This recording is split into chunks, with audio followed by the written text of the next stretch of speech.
Barry Michael, a massive 48 hours for Australian boxing. What was your reaction when you heard that Keith Thurman had withdrawn from the Tszyu fight? Pretty devastated, to be honest, because like last year, all the mucking around he had with Charlo, pulling out of fights, and Keith Thurman's been talking it up for the last few months, big time, and now he's got a nasty injury and he's out, and as the towering inferno Sebastian Fundora has stepped in. I think he's 6'5.5", Fundora, 11 stone at 69.5. That's incredible. What sort of a challenge does that throw up for Tim? Is it a more difficult fight in your eyes? How do you sort of look at this fight? Yeah, I think he is a difficult opponent. He's only lost one fight, and that was a points decision to Brian Mendoza, who Tim beat clearly. But still, he is a southpaw. He's tall, he's awkward, and he can bang a bit. But the thing where I think Tim will break him apart is with the body shots.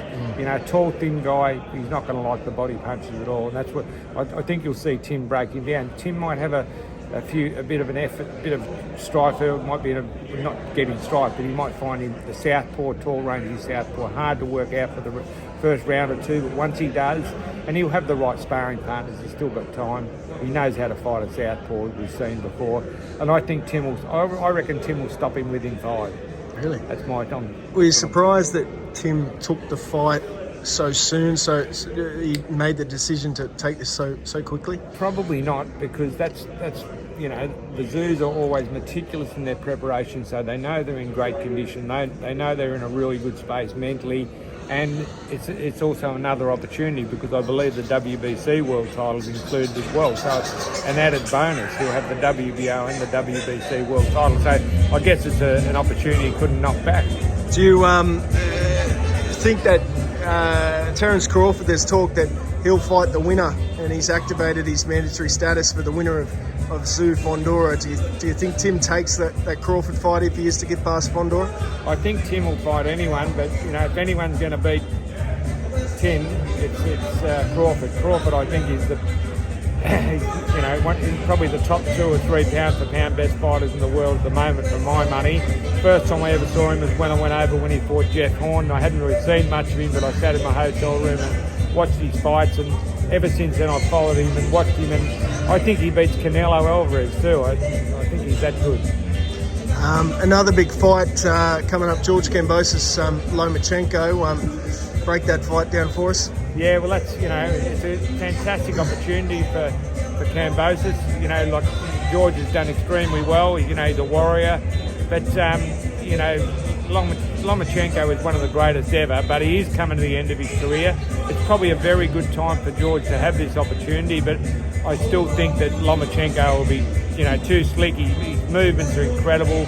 They call him the Matrix. He's an absolute freak, and I love watching him fight. And look, good luck to George, and I hope he wins. It'd be awesome for Australia, but it's a very tough fight to do. Nikita Tszyu, what do you reckon for his next opponent? Who do you want him to get in there with?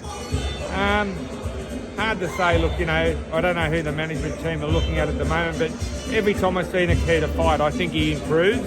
He still is easy to hit with that straight right hand down the middle, which he needs to work on that, but he's got a big engine, he's got a big heart, he's a great puncher, and he lifts himself every round. I love watching him fight, and whoever he fights is going to be exciting.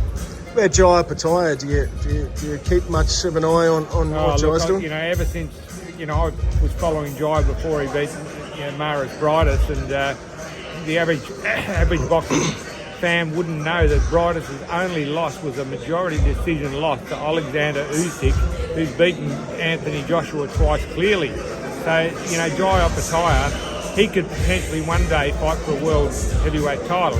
At the moment, I think he's by far the best cruiserweight in the world, and he's proving that every time he gets out. He has been mucked around a little bit, stripped of the title, and going overseas and trying to get opportunities. But they'll come, and Jai McAllister is going to go down as one of our greats, I think.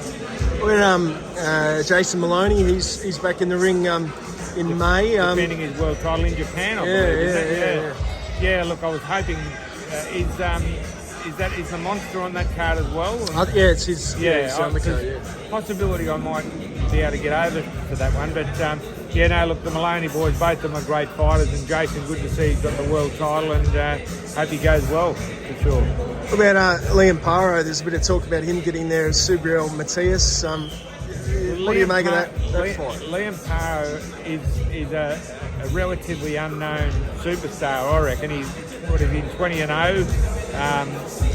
Liam Paro is quietly snuck under the radar to be up in the top 2 or 1 or 2 in the world, and beautiful boxer.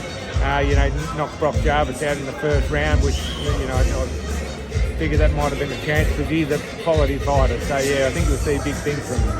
But Sam Goodman, a good win for him last week. Where does he go from here? Obviously, there's the Inoue fight, but I mean, he's near unbeatable. What does he do? Well, Sam wants the Inoue fight, and you know what? Sam's got a great chin. He's a very good, competent boxer, not a big puncher, and for anyone to be asked to fight the Monster, Inoue, I think he's potentially probably the best pound-for-pound fighter in the world at the moment. But what does Sam do? I mean, he could fight for another potential world title, perhaps, but I think Sam wants to challenge himself, and I believe he's going to be commentating with us tonight, so I will be speaking to him about that. But he's pretty well fearless, Sam, and I think he's extremely tough, and he's as good as any of the guys that the Monsters fought at this stage. Thanks so much, man. Pleasure.